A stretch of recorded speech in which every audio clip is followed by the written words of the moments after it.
جانتے ہو باسق، لوگ کہتے ہیں کہ جس کا کوئی اپنا کام نہیں ہوتا وہ دوسروں کی ماں بیٹیوں کی عزت کرتے ہیں، لیکن آج تم نے ثابت کر دیا کہ یہ بات بالکل غلط ہے۔ جن لڑکیوں کی تم نے ویڈیو بنائی وہ بھی اپنی زندگی شروع کر رہی تھیں۔ ذرا سوچو، اگر وہ ویڈیو ان لڑکیوں تک پہنچ جاتی تو کیا کبھی زندگی میں خود سے نظریں ملانے کے قابل رہتی؟ چوری کرو، ڈاکہ ڈالو، قتل کرو، لیکن ڈیول زنا نہیں کرنے دے گا۔ تم ایک اچھے آدمی تھے، وہ رکا مگر تھے۔ واسق ملک کو بات سمجھنے کا موقع دینے سے پہلے ہی گولی چلی، سامنے کھڑا وجود بے جان ہو گیا۔ وہ صبح 7 بجے کے اٹھی ہوئی تھی۔ روز کی بانسبت آج کام اتنا زیادہ تھا کہ اسے اثر پڑنے کا وقت بھی نہ ملا۔ صبح سے سانس لینے کی بھی فرصت نہ تھی۔ آج گھر میں 9 قسم کے کھانے بنائے گئے تھے۔ آخر رانیہ آپی کا رشتہ جو آ رہا تھا وہ اندر تیار ہو رہی تھی اپنی 2 بہنوں تانیہ ماریا کے ساتھ۔ اس کے ہاتھ میں لذت تھی۔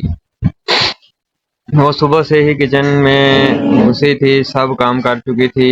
اسے 3 بجے سے پہلے ہی گھر سے نکلنا تھا، کیونکہ امی کا حکم تھا کہ جب تک یہ رشتے والے یہاں سے چلے نہ جائیں تب تک اپنی شکل کسی کو نہ دکھائے۔ ان کا گھر اتنا چھوٹا سا تھا کہ کوئی بھی چھپ کر نہ بیٹھ سکتا۔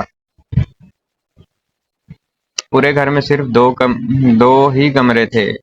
ایک میں جہاں ان کی بیٹیاں رانیہ، تانیہ اور ماریا رہتی تھیں، دوسرا کمرہ جہاں امی رہا کرتی تھی، اور تیسرا کچن۔ یہ اتنا چھوٹا سا تھا کہ باہر کھڑے شخص کو پورا کمرہ نظر آتا تھا۔ اس لیے امی کا حکم تھا کہ جیسے ہی کھانا بن جائے اور سارا کام ختم ہو جائے وہ جلدی سے یہاں سے اٹھ کر فاطمہ بی بی کے گھر چلی جائے، کیونکہ وہ نہیں چاہتی تھی کہ ستیلی بیٹی ایک بار پھر سے اس کی بیٹیوں کا کام خراب کر دے۔ وہ صبح سے گھن چکر بنی ہوئی تھی، اور آج اتفاق ایسا تھا کہ امی نے صبح سے اسے ایک بھی تھپڑ نہ مارا تھا۔ اسے صرف فاطمہ بی بی کے گھر جانے کی اجازت تھی، جہاں دوپہر میں وہ بچوں کو قرآن پڑھاتی تھی، جس کی فاطمہ بی بی اس کی امی کو تنخواہ دیتی تھی۔ اس کے علاوہ محلے کے بچوں کے والدین بھی اسے کچھ نہ کچھ دیتے رہتے تھے۔ اگر اسے روح کی وجود سے کوئی فائدہ نہ ہوتا تو تعظیم اسے کب کا اس گھر سے نکال چکی ہوتی۔ آخر ان کے شوہر کے دھوکے سے تو یہ اولاد تھی۔ ان کے شوہر نے 2 شادیاں کی تھیں۔ پہلی شادی تعظیم سے، جن میں سے اس کی 3 بیٹیاں تھیں۔ بیٹا نہ ہونے کی صورت میں انہوں نے دوسری شادی کر لی، لیکن تعظیم سے چھپ کر۔ جب عظیم کو یہ بات پتہ چلی تو بہت دیر ہو چکی تھی۔ بیٹا تو انہیں دوسری بیوی سے بھی نہ ہوا، بس ایک انچاہا وجود روح دنیا میں آ گیا۔ وہ معصوم سی لڑکی، ہر کسی سے پیار کرنے والی، لیکن یہاں سے کوئی پیار نہیں کرتا سوائے فاطمہ بی بی کے۔ وہ معصوم لڑکی اپنا بچپن کھو چکی تھی۔ وہ 19 سال کی ہو چکی تھی۔ گورنمنٹ اسکول میں اس نے میٹرک کر لیا تھا، لیکن اس کے آگے اپنا تعلیمی سلسلہ جاری نہ رکھ سکی۔ وہ پڑھنا چاہتی تھی، کچھ بننا چاہتی تھی، لیکن کچھ بھی نہ کر پائی۔ اس کے حصے میں محبتیں نہ تھیں، اگرچہ کچھ تھا تو 3 بہنوں یا امی کے تھپڑ۔ وہ دن میں درجنوں کے حساب سے اس کے منہ پر اپنے نقش بناتے تھے۔ وہ سانسیں کمتری کا شکار لڑکی اپنے آپ سے بھی محبت کرنا نہیں کرتی تھی۔ اسے فاطمہ بی بی کے گھر میں جانے کی اجازت بھی صرف اس لیے تھی کیونکہ وہ اس کی امی کو مہینے کے 5,000 روپے دیتی تھی۔ فاطمہ بی بی جانتی تھی کہ اس کے ساتھ اس گھر میں کیا ہوتا ہے۔ روح بچپن سے اس کے پاس آتی تھی، اس سے کہ انہیں وہ پیاری سی لڑکی بہت عزیز تھی۔ اس کی ماں کا نام نور تھا اور اس کے باپ کو اس سے محبت نہ تھی۔ اس کی ماں نے اس کا نام روح نور رکھا تھا، یعنی کہ وہ اپنی ماں کی روح تھی۔ اس سے اس کے بچپن کی یادیں چھین لی گئیں۔ وہ صرف چند دنوں کی تھی جب اس کی ماں اسے دنیا کی ٹھوکروں میں چھوڑ کر ہمیشہ کے لیے چلی گئی۔ اس کے باپ کو اس سے کوئی مطلب نہ تھا، وہ تو بس اسے اٹھا کے اس کی ستیلی ماں کے پاس لے آیا۔ ستیلی اولاد سے بھی بھلا کوئی محبت کرتا ہے۔ اس کے باپ نے کبھی اسے پیار سے نہ دیکھا، اور 7 سال کی عمر میں ہی وہ یتیم ہو گئی۔ اس کی ستیلی ماں کو جو ذرا سا اپنے شوہر کا ڈر تھا، اس کے سامنے روح کو کچھ نہ کہتی، وہ ختم ہو گیا۔ 7 سال کی عمر میں ہی اس سے اس کا بچپن چھین لیا گیا۔ تنظیم نے صاف لفظوں میں کہا کہ فری کی روٹی نہیں ملے گی، کام کرنا ہوگا۔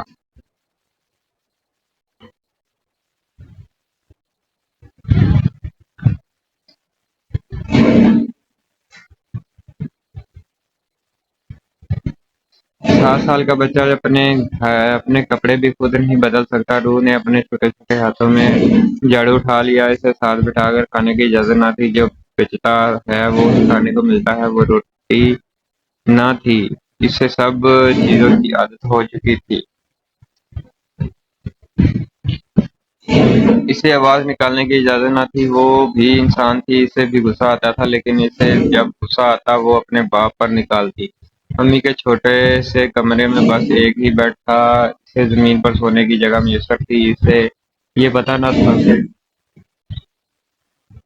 چٹائی کب سے اس کے پاس ہے، لیکن وہ جب سے سو رہی تھی اسے یہی پھٹی پرانی چٹائی دی گئی تھی۔ میٹرک تک اسکول جاتی رہی، جو اس کے محلے میں ایک گورنمنٹ اسکول تھا۔ یہ بھی فاطمہ بی بی کی ہی مہربانی تھی کہ جو اس کی امی کی منتیں کر کے اسے اسکول میں داخل کروا دیا۔ وہ پڑھائی میں بہت اچھی تھی۔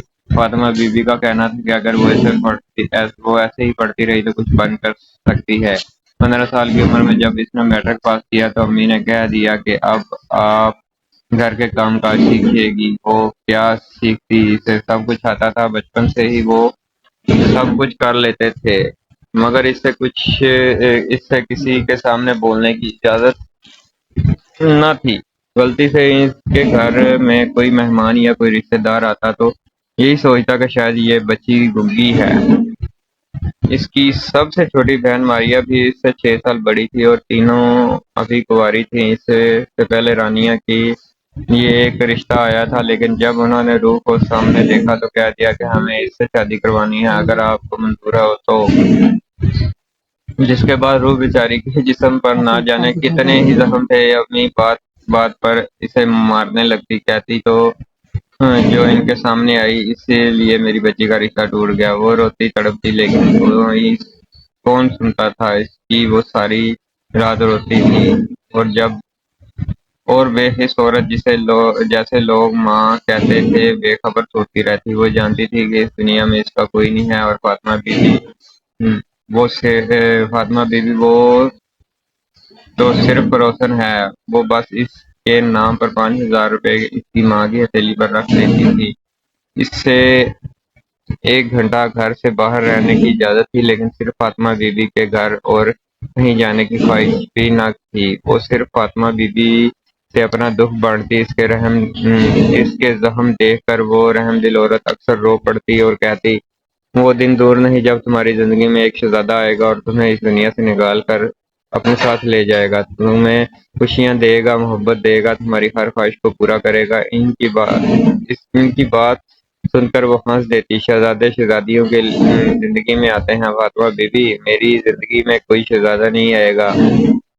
اگر اسے آنا ہوتا تو اب تک آ چکا ہوتا۔ امی بہت زیادہ پریشان بیٹھی تھی۔ مہمانوں کو گئے ہوئے ابھی تقریباً 2 سے 3 منٹ ہی ہوئے تھے، لیکن ان کی شکلیں بتا رہی تھیں کہ رانیہ ان لوگوں کو کچھ خاص ناپسند آئی۔ امی، مجھے نہیں لگتا ہے کہ یہ لوگ رشتہ کریں گے۔ دیکھو کیسے عجیب سے سوال پوچھ رہے تھے۔ ہماری رانی سے ماریا نے بات شروع کی۔